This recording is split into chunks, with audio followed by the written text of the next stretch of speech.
নমস্কার, বৈচিত্র্যের বৈচিত্র্যময় জগতে আপনাদের স্বাগত জানাই। আজ রবিবাসরীয় দুপুরটা একটু অন্যরকম, কারণ আমরা প্রবেশ করেছি মে মাসে। মে মাস মানেই দুজন বিখ্যাত সৃষ্টিকর্তার জন্মদিন। গত 2রা মে সত্যজিৎ রায়ের জন্মদিবস ছিল, আর আগামী 8ই মে অর্থাৎ 25শে বৈশাখ রবীন্দ্র জয়ন্তী। তাই এই গোটা মাস জুড়ে আমাদের গপ্পবুকের আসরে আমরা উদযাপন করব সত্যজিৎ রায় এবং রবি ঠাকুরকে। আমরা মে মাসের আমাদের গপ্পের আসর শুরু করছি সত্যজিৎ রায় সৃষ্ট একটি বিখ্যাত চরিত্রকে দিয়ে। বিংশ শতকের একজন অন্যতম শ্রেষ্ঠ ব্যক্তিত্ব সত্যজিৎ রায়। তার গোটা কর্মজীবন আমাদের কয়েক প্রজন্মকে যেমন উৎসাহিত ও অভিভূত করেছে, সেরকম আগামী দিনেও করে চলবে। তার সৃষ্টি এবং তিনি সর্বদা আমাদের মননে অমর হয়ে থাকবেন। আমরা আরও অভিমুখী হয়ে উঠব তার এই শিল্প সাহিত্য ও চলচ্চিত্রকে এগিয়ে নিয়ে যাওয়ার জন্য। তার সম্পর্কে যতই বলা হোক না কেন তাই কম। শুধু এটুকুই বলবো, মহারাজা তোমারে সেলাম। আজ আপনারা আমাদের গপ্পের আসরে শুনতে চলেছেন তার বিখ্যাত সৃষ্টি প্রফেসর শঙ্কু ও ভূত। আমরা আজকের গল্পটি নিয়েছি আনন্দ পাবলিশার্স থেকে প্রকাশিত শঙ্কু সমগ্র থেকে। তাহলে শুনে নেওয়া যাক আমাদের আজকের গল্প প্রফেসর শঙ্কু ও ভূত।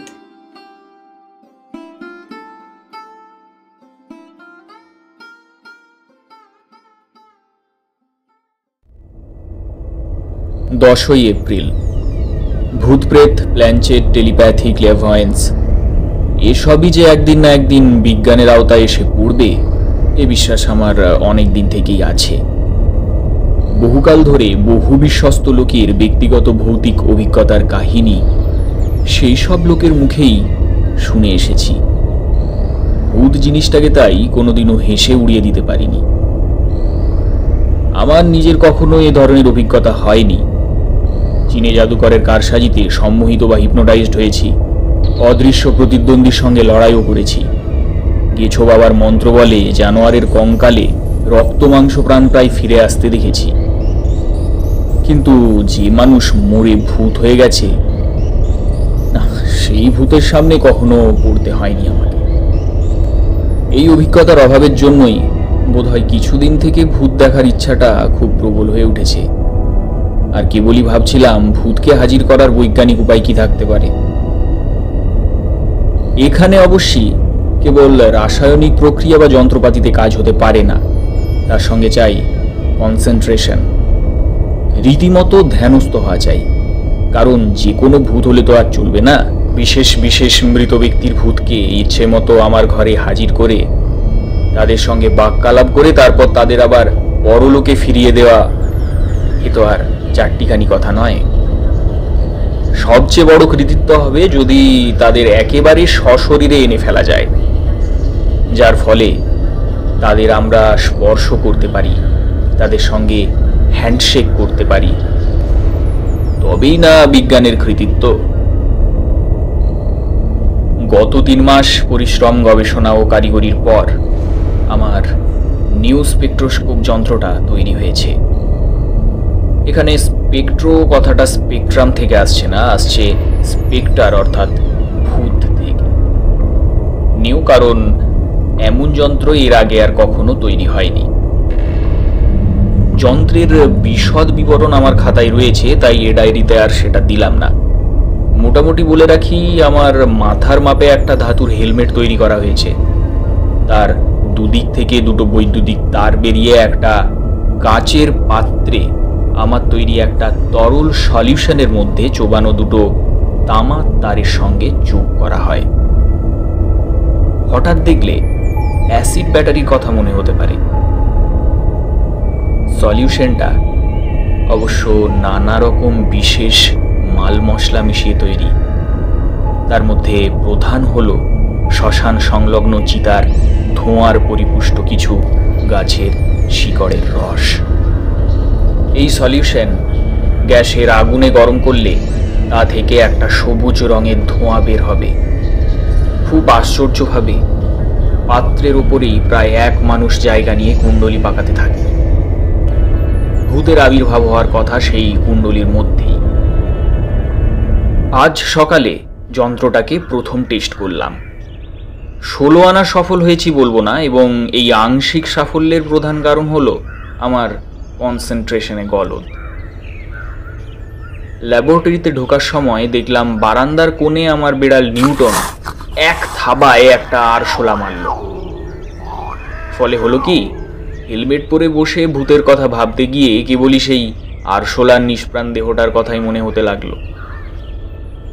সেই কারণেই বোধহয় মিনিট 5 পরে স্পষ্ট দেখতে পেলাম ধোঁয়ার কুণ্ডলীর মধ্যে বিরাট এক আরশোলা তার সুরগুলো যেন আমার দিকে নির্দেশ করে নাড়াচাড়া করছে। প্রায় 1 মিনিট ছিল এই আরশোলার ভূত, তারপর অদৃশ্য হয়ে গেল। বুঝলাম আজ আর অন্য ভূত আনা আমার পক্ষে সম্ভব নয়, সব চেষ্টা বৃথা। কাল সকালে আরেকবার চেষ্টা করে দেখব। আজ সমস্ত দিনটা মনের ব্যায়াম অভ্যাস করতে হবে, যাতে কাল কনসেন্ট্রেশনে কোনো ত্রুটি না হয়। 11 এপ্রিল। অভাবনীয়। আজ প্রায় 3.5 মিনিট ধরে আমার পরলোকগত বন্ধু ব্রিটিশ বিজ্ঞানী আর্চিবাল্ড অ্যাক্রয়েডের সঙ্গে আলাপ হলো। নরওয়েতে রহস্যজনকভাবে অ্যাক্রয়েডের মৃত্যু হয়। মৃত্যুর কারণ পরে আমি জেনেছিলাম, এবং সেটা এই ডায়েরিতে আগেই লেখা আছে। আজ সেই অ্যাক্রয়েড অতি আশ্চর্যভাবে আমার সবুজ ধোঁয়ার কুণ্ডলিতে আবির্ভূত হলেন। আশ্চর্য বলছি এই জন্য যে অ্যাক্রয়েডের বিষয়ে প্রায় 5 মিনিট ধ্যান করার পরে যে জিনিসটা প্রথম দেখা গেল ধোঁয়ার মধ্যে, সেটা হলো একটি নরকঙ্কাল, যার ডান হাতটা আমার দিকেই প্রসারিত। তারপর হঠাৎ দেখি সে কঙ্কালের চোখে সোনার চশমা। এই যে অ্যাক্রয়েডেরই বাইফোকাল চশমা, সেটা আমি দেখেই চিনলাম। চশমার পর দেখা গেল দাঁতের ফাঁকে একটা বাঁকানো পাইপ, অ্যাক্রয়েডের সাধের প্রায়।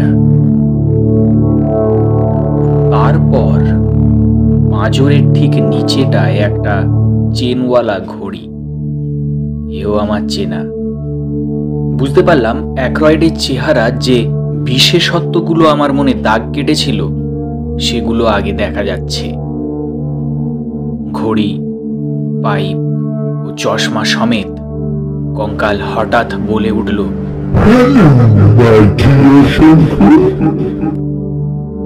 এই যে স্পষ্ট অ্যাক্রয়েডের গলা, আর কণ্ঠস্বরের সঙ্গে সঙ্গেই স্যুট পরিহিত সৌম্যমূর্তি অ্যাক্রয়েডের সম্পূর্ণ অবয়ব ধোঁয়ার মধ্যে প্রতীয়মান হল। তার ঠোঁটের কোণে সেই ছেলে মানুষই হাসি, মাথার কাঁচা পাকা চুলের একগোছা কপালের ওপর এসে পড়েছে, গায়ে ম্যাকিনটস, গলায় মাফলার, হাতে দস্তানা। আমি প্রায় হাত বাড়িয়ে অ্যাক্রয়েডের হাতে হাত মেলাতে গিয়ে শেষ মুহূর্তে অপ্রস্তুত হয়ে নিজেকে সামলে নিলাম। করমর্দন সম্ভব ছিল না, কারণ যা দেখেছিলাম তা অ্যাক্রয়েডের জড়রূপ নয়, শূন্য ভাসমান প্রতিবিম্ব মাত্র। কিন্তু আশ্চর্য এই যে প্রেত ছায়ার কণ্ঠস্বর অতি স্পষ্ট। আমি কিছু বলার আগেই অ্যাক্রয়েড তার গম্ভীর অথচ মসৃণ গলায় বললেন, তোমার কাঁধের দিকেই আমার ট্রেস্ট রয়েছে, যা করছো তা সবই খেয়াল করবে। তুমি তোমার দেশের মুখ উজ্জ্বল করছো। উত্তেজনায় আমার প্রায় গলা শুকিয়ে এসেছিল, তবুও কোনো রকমে বললাম, আমার নিউ স্পেকট্রোস্কোপ সম্বন্ধে তোমার কি মত? সবুজ ধোঁয়ার কুণ্ডলীর ভেতর থেকে মৃদু হেসে অ্যাক্রয়েড বললেন, আমার দেখা যখন তুমি পেয়েছো তখন আর মতামতের প্রয়োজনটা কি? তুমি নিজেই জানো তুমি কৃতকার্য হয়েছ। যারা লোকান্তরিত তারা মতামতের ঊর্ধ্বে। মানসিক প্রতিক্রিয়ার কোনো প্রয়োজন আমাদের জগতে নেই। চিন্তা ভাবনা, সুখ দুঃখ, ভালো মন্দ সবই এখানে রূপান্তর। আমি অবাক হয়ে অ্যাগ্রয়েডের কথা শুনছি, আর এরপর কি জিজ্ঞেস করব ভাবছি, এমন সময় একটা অদ্ভুত হাসির সঙ্গে সঙ্গেই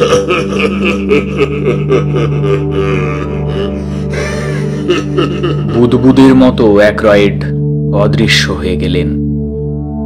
আর তারপরেই ধোঁয়ার কুণ্ডলিটা আমার দিকে এগিয়ে এলো, আর আমি বুঝতে পারলাম যে আমার চেতনা লোপে আসছে। যখন জ্ঞান হলো তখন দেখি আমার চাকর প্রহ্লাদ আমার কপালে জলে ছিটে দিচ্ছে।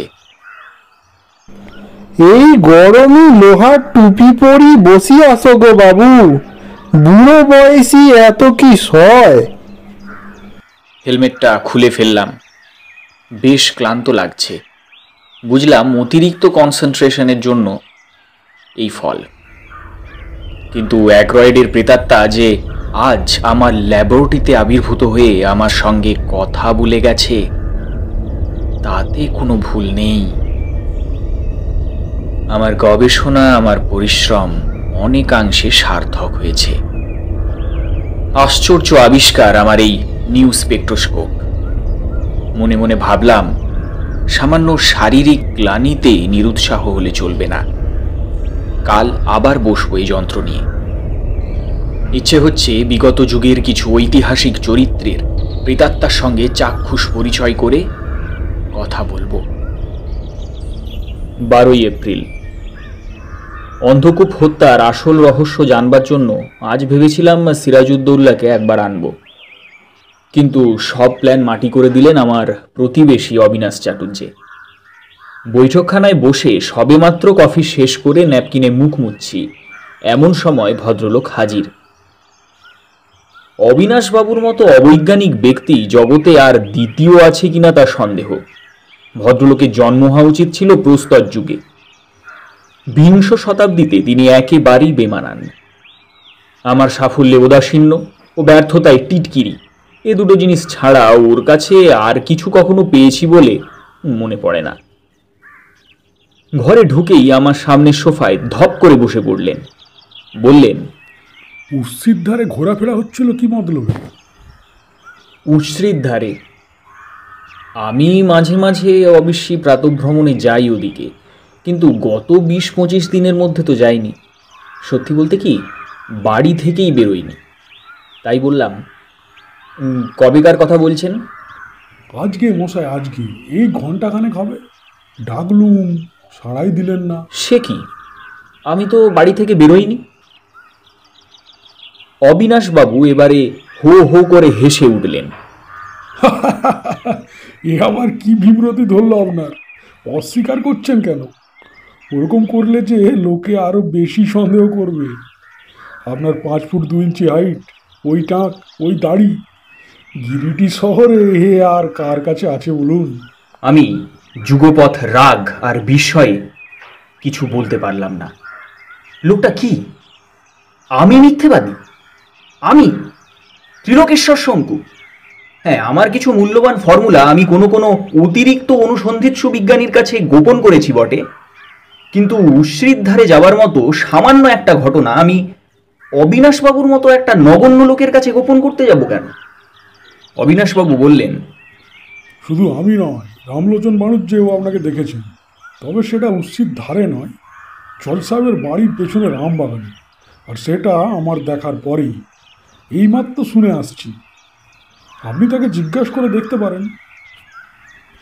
আমি চুপ করে রইলাম। ভদ্রলোক শুধু নিজে মিথ্যে কথা বলছেন না, অন্য আরেকজন প্রবীণ ব্যক্তিকেও মিথ্যেবাদী বানাচ্ছেন। এর কি কারণ হতে পারে আমি বুঝতে পারলাম না। আমার চাকর প্রহ্লাদ অবিনাশবাবুর জন্য কফি নিয়ে এলো। ভদ্রলোক ফস করে জিজ্ঞেস করে বসলেন, ওহে প্রহ্লাদ, বলি তোমার বাবু কি আজ সারা সকাল বাড়িতেই ছিলেন নাকি বেরিয়েছিলেন? প্রহ্লাদ বলল, কাল রাত অবধি ল্যাবরেটরিতে খুটখাট করলেন, আর আজ অমনি সকালে বেরিয়ে যাবেন?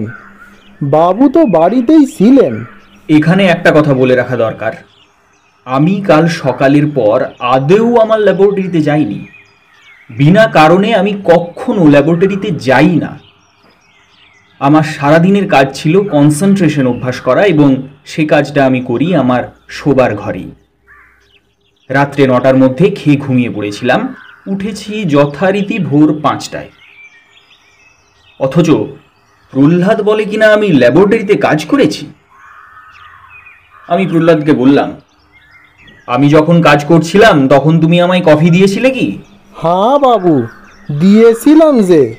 তুমি অন্ধকার ঘরে খুটুর খুটুর করতেছিলে, আর আমি... দাঁড়াও, অন্ধকার ঘর? তাহলে তুমি আমায় চিনলে কি করে? প্রহ্লাদ একগাল হেসে বলল, তা আর চিনমনে বাবু, চাঁদের আলো ছিল যে, মাথা হেঁট করি বসেছিল, মাথায় আলো পড়ি একেবারে ঠিক আছে। অবিনাশবাবু একটা বিড়ি ধরিয়ে বললেন,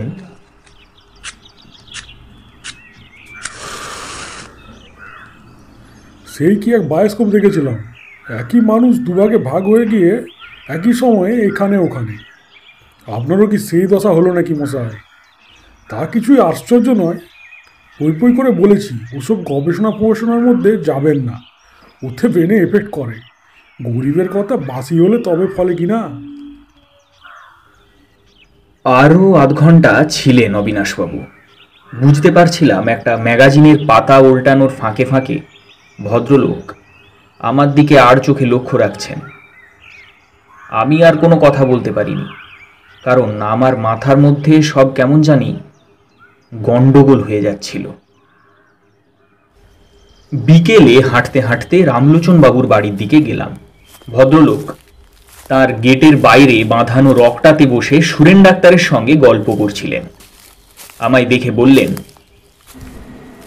আপনি একটা হিয়ারিং এড ব্যবহার করুন। এত ডাকলুম সকালেই সারাই দিলেন না। কি খুঁজছিলেন মিত্রের আমবাগানে? কোনো আগে যেতে গেছে বুঝি? আমি বোকার মতো একটু হেসে আমতা আমতা করে আমার অন্যমনস্কতার একটা কাল্পনিক কারণ দিলাম। তারপর বিদায় নিয়ে হাঁটতে হাঁটতে উশ্রির ধারে গিয়ে বসলাম। সত্যি কি আমার মতিভ্রম হয়েছে? মস্তিষ্কের বিরাম ঘটেছে? এরকম ভুল তো এর আগে কখনো হয়নি। 27 বছর হলো গিরিডিতে আছি। নানা রকম কঠিন জটিল গবেষণায় তার অনেকটা সময় কেটেছে, কিন্তু তার ফলে কখনো আমার স্বাভাবিক আচরণের কোনো ব্যতিক্রম ঘটেছে? না, এরকম কথা তো কোনোদিনও কাউকে বলতে শুনিনি। হঠাৎ আজ এ কি হলো? রাত্রে খাবার পর একবার ল্যাবরেটরিতে না গিয়ে পারলাম না। নিউ স্পেকট্রোস্কোপটাকে যেমন রেখে গিয়েছিলাম তেমনই আছে। জিনিসপত্র, বই খাতা, অন্যান্য যন্ত্রপাতি কোনোটাও এতটুকু এদিক ওদিক হয়নি। এই ল্যাবরেটরিতে কি এসেছিলাম কাল রাত্রে? আর এসেছি অথচ টের পাইনি। অসম্ভব। ঘরের বাতি নিভিয়ে দিলাম। দক্ষিণের জানালা দিয়ে চাঁদের আলো টেবিলের উপর এসে পড়ল। মনে গভীর উদ্বেগ নিয়ে আমি জানালার দিকে এগিয়ে গেলাম। জানালা দিয়ে আমার বাগান দেখা যাচ্ছে। এই বাগানে রোজ বিকেলে রঙিন ছাতার তলায় আমার প্রিয় ডেক চেয়ারে আমি বসে থাকি।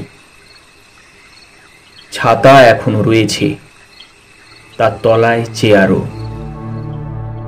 সে চেয়ার খালি থাকার কথা, কিন্তু দেখলাম তাতে কে জানি একটা বসে রয়েছে। আমার বাড়িতে আমি, প্রহ্লাদ ও আমার বিড়াল নিউটন ছাড়া আর কেউ থাকে না। মাথা খারাপ না হলে প্রহ্লাদ কখনো চেয়ারে বসবে না।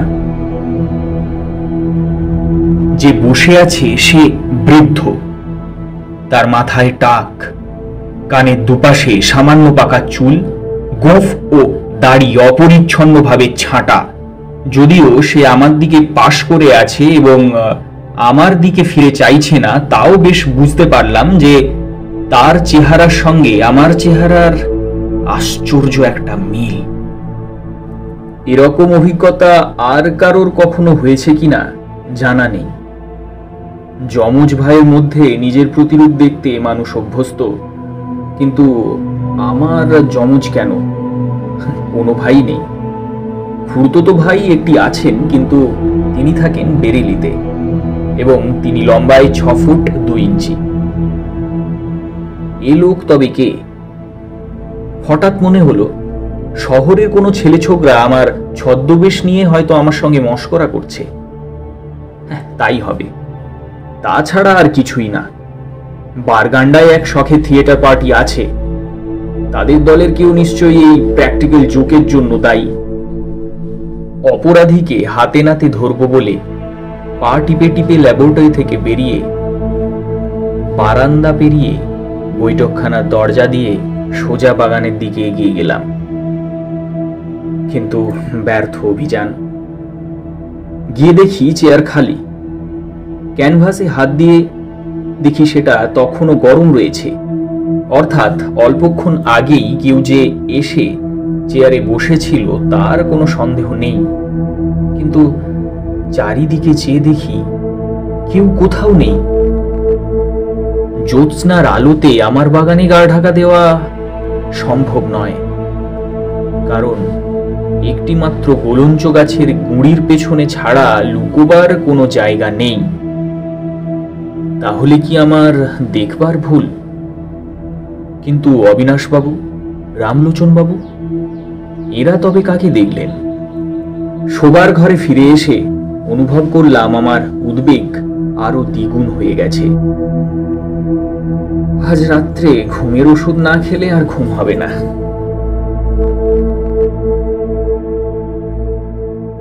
14 এপ্রিল। ডবল শঙ্কুর রহস্যের যেভাবে সমাধান হলো তার তুলনীয় কোনো ঘটনা আমার জীবনে আর কখনো ঘটেনি। গত 2 দিন আমাকে দেখতে পাওয়ার ভয়ে আমি ঘর থেকে বেরোইনি। যদি ভুল করে বা নিজের অজ্ঞাত সারে কখনো বেরিয়ে পড়ি, তাই প্রহ্লাদকে বলেছিলাম আমার শোবার ঘরের দরজা বাইরে থেকে বন্ধ করে তার গায়ের সঙ্গে একটা ভারী টেবিল লাগিয়ে দিতে। সকাল বিকালের কফি আর দুপুর ও রাত্রের খাবার প্রহ্লাদ নিজেই টেবিল সরিয়ে দরজা খুলে এনে দিয়েছে। খাওয়ার সময় দাঁড়িয়ে থেকেছে আর খাওয়া হলে পর দরজা বন্ধ করে বাইরে থেকে টেবিল ঠেলে দিয়ে গেছে। তা সত্ত্বেও প্রহ্লাদ 2 দিনই খবর এনেছে যে লোকে নাকি আমায় শহরের এখানে সেখানে দেখতে পেয়েছে। উশ্রীর আশেপাশেই বেশি। আর যারা আমায় দেখেছেন তাদের সকলেরই ধারণা আমার মাথা খারাপ হয়ে গেছে, তাই আমি তাদের ডাকে সাড়া দিচ্ছি না। সুরেন ডাক্তার নাকি কাল বিকালে শতপ্রবৃত্ত হয়েই আমায় পরীক্ষা করতে এসেছিলেন, কিন্তু প্রহ্লাদ তাকে বলে দিয়েছিল বাবু ঘুমোচ্ছেন, দেখা হবে না। আজ আর ঘরবন্দি হয়ে থাকতে পারলাম না। প্রহ্লাদকে ডেকে টেবিল সরিয়ে একেবারে শটান ল্যাবরেটরিতে গিয়ে হাজির হলাম। আমার চেয়ার, আমার টেবিল, আমার যন্ত্রপাতি, বৈদ্যুতিক তার, সলিউশনের পাত্র, খাতাপত্র যেমন ছিল তেমনই আছে। খালি চেয়ারটা দেখে লোভ হলো, গিয়ে বসলাম। তারপর হাত বাড়িয়ে হেলমেটটা নিয়ে মাথায় পড়লাম। বোতলের মধ্যে সলিউশন ছিল, তার খানিকটা বিকারে ঢাললাম। তারপর বার্নার জ্বালিয়ে বিকারটা আগুনের শিখার উপর রাখলাম। হেলমেটটা মাথায় করে বৈদ্যুতিক তার দুটো বিকারে চোবানো তামার পাতের সঙ্গে যোগ করে দিলাম। তারপর ধোঁয়ার কুণ্ডলীর মাঝখানে দৃষ্টি রেখে অষ্টাদশ শতাব্দীর বাংলার হতভাগ্য নবাব সিরাজউদ্দৌলা ধ্যান করতে করতে একেবারে তন্ময় হয়ে গেলাম। ক্রমে কুণ্ডলিতে একটা নরকঙ্কালের আভাস দেখা গেল। সে কঙ্কাল স্পষ্ট হওয়া মাত্র বুঝতে পারলাম তার একটা বিশেষত্ব এই যে তার অস্তিত্ব কেবল মাথার খুলি থেকে পাঁজর অবধি, পাঁজরের নিচে কিছু নেই। আশ্চর্য, এরকম হলো কেন? কিছুক্ষণ পরে দেখা গেল কঙ্কালের মাথায় জরির কাজ করা পাকড়ি, তারপর তার দুই কানের লতিতে দুটো জলজলে হীরা। হঠাৎ মনে পড়ে গেল ছেলেবেলায় ইতিহাসের বইতে সিরাজউদ্দৌলার যত ছবি দেখেছি তা সবই হলো আবক্ষ প্রতিকৃতি। আমার মনে মনে এতকাল এই ছবিটাই ছিল, তাই ভূত হয়েও সে এইভাবেই দেখা দিচ্ছে। চোখের কোটরে সবেমাত্র একটা মনির আভাস পেতে শুরু করেছি, এমন সময় একটা অদ্ভুত অট্টহাস্যে আমার ধ্যান ভঙ্গ হলো, আর তার পর মুহূর্তেই ধোঁয়ার ভেতর থেকে সিরাজউদ্দৌলার আবক্ষ কঙ্কাল অন্তর্হিত হলো। তারপর সবুজ ধোঁয়ার আবরণ ভেদ করে আমার টেবিলের দিকে এগিয়ে এলো। এ কি? আয়নায় আমারই প্রতিবিম্ব, না অন্য কোনো মানুষ? মানুষে মানুষে এমন হুবাহু সাদৃশ্য সম্ভব তা আমি জানতাম না, কিন্তু আগন্তুকের কণ্ঠস্বরে প্রতিবিম্বের ধারণা অচিরেই মন থেকে দূর হলো। আমার চোখের দিকে অস্বাভাবিক তীক্ষ্ণ উজ্জ্বল দৃষ্টি নিক্ষেপ করে আগন্তুক বললেন,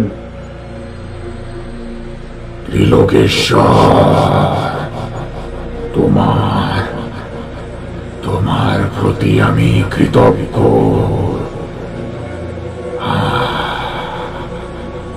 তুমি আমার অনেক দিনের বাসনা চরিতার্থ করেছ। আমি কোনো মতে ঢোক গিলে বললাম, আপনি কে? আগন্তুক বললেন, বলছি, ধৈর্য ধরো। অশ্রির ধারেই ছিল আমার সাধনা স্থান। গোলক বাবার শিষ্যত্ব গ্রহণ করে 16 বছর বয়সে গৃহত্যাগ করে এখানে চলে আসি। একবার ধ্যানস্থ অবস্থায় প্রচন্ড শিলাবৃষ্টিতে ব্রহ্মদালুতে শিলার আঘাতে আমার মৃত্যু হয়।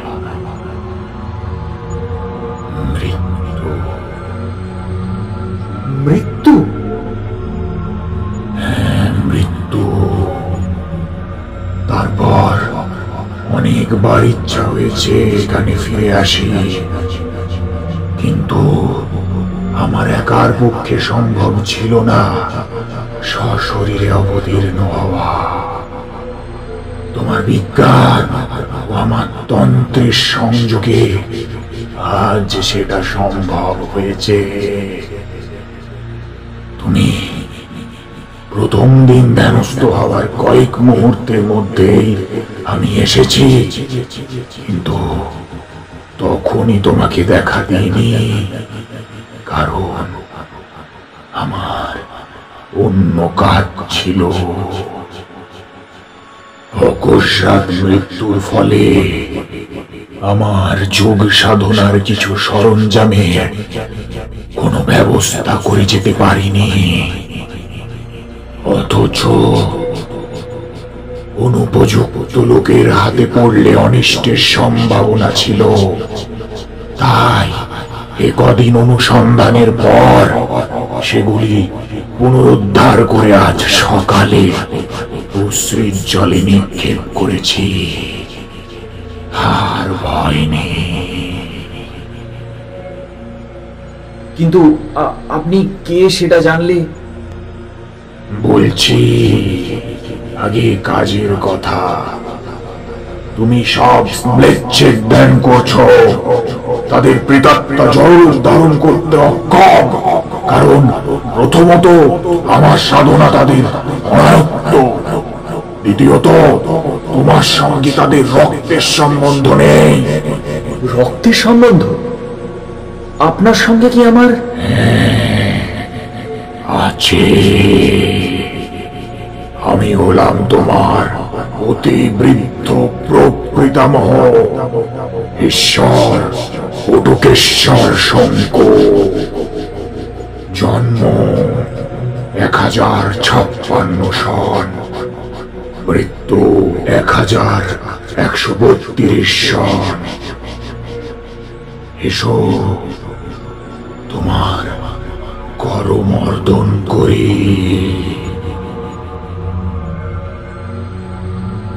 আমার অবিকল অবয়বধারী পূর্বপুরুষ তার ডান হাত আমার দিকে বাড়িয়ে দিলেন। আমি সেটা ধরতেই একটা শিহরণের সঙ্গে অনুভব করলাম তার তীব্র অস্বাভাবিক শৈত্য। বটুকেশ্বর হেসে উঠলেন।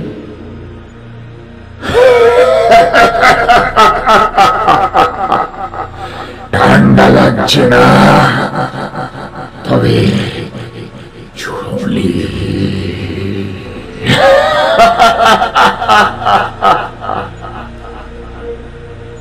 তারপর আমার হাত ছেড়ে দিয়ে একটা ছোট্ট লাফে বটুকেশ্বর ধোঁয়ার কুণ্ডলীর মধ্যে প্রবেশ করলেন। কয়েক মুহূর্তের মধ্যেই তার দেহ কঙ্কালে পরিণত হলো। সে কঙ্কাল অদৃশ্য হবার আগে মাথা হেঁট করে দেখিয়ে দিল ব্রহ্মতালুর জায়গায় একটা ফুটো।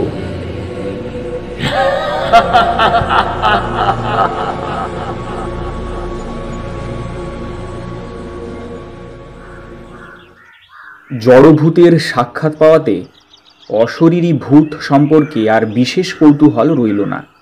তাই বটুকেশ্বর অন্তর্ধান হবার কিছু পরেই নিউ স্পেকট্রোস্কোপটাকে আলমারিতে তুলে রেখে দিলাম। সত্যি বলতে কি, ধ্যানের ব্যাপারে মানসিক পরিশ্রমটাও যেন একটু বেশি হয়ে পড়ছিল। আমি বৈঠকখানায় বসে নিউটনকে নিয়ে একটু তামাশা করছি, এমন সময় অবিনাশবাবু এসে হাজির। তাকে দেখেই বুঝলাম তিনি বেশ উদ্বিগ্ন। সোফায় বসে মিনিটখানেক কথা না বলে মেঝের দিকে ভ্রুকুটি করে চেয়ে রইলেন। তারপর বললেন, আমার ভাইপো শিবুকে চেনেন তো? আমি বললাম, হ্যাঁ। অবিনাশবাবু বললেন, সে ছোকরার ছবি তোলার বাতিক আছে। তা কদিন থেকেই তো আপনাকে এখানে সেখানে দেখা যাচ্ছে, অথচ আপনি বলছেন বাড়ি থেকে নাকি আপনি বেরোননি। তাই মানে আপনাকে একটু জব্দ করার মতলবই আর কি। শিবু সেদিন করেছে কি, ক্যামেরা নিয়ে উৎসির ধারে গিয়ে ঘাপটি মেরে বসে আছে। তারপর যেই আপনাকে দেখেছে অমনি খচ করে আপনার একটা স্ন্যাপ নিয়ে নিয়েছে। বাহ, এনেছেন সে ছবি? আনবো কি মশাই, শুধু বালি আর জল আর পাথর, অথচ ওই পাথরের ধারেই ছিলেন আপনি, কিন্তু ছবিতে আপনি নেই, ভ্যানিশ। আমি একটু হেসে বললাম, আসলে কি জানেন অবিনাশবাবু, ওটা আমি ছিলাম না, ছিলেন আমার পূর্বপুরুষের ভূত। আসুন একটু কফি খান। প্রহ্লাদ।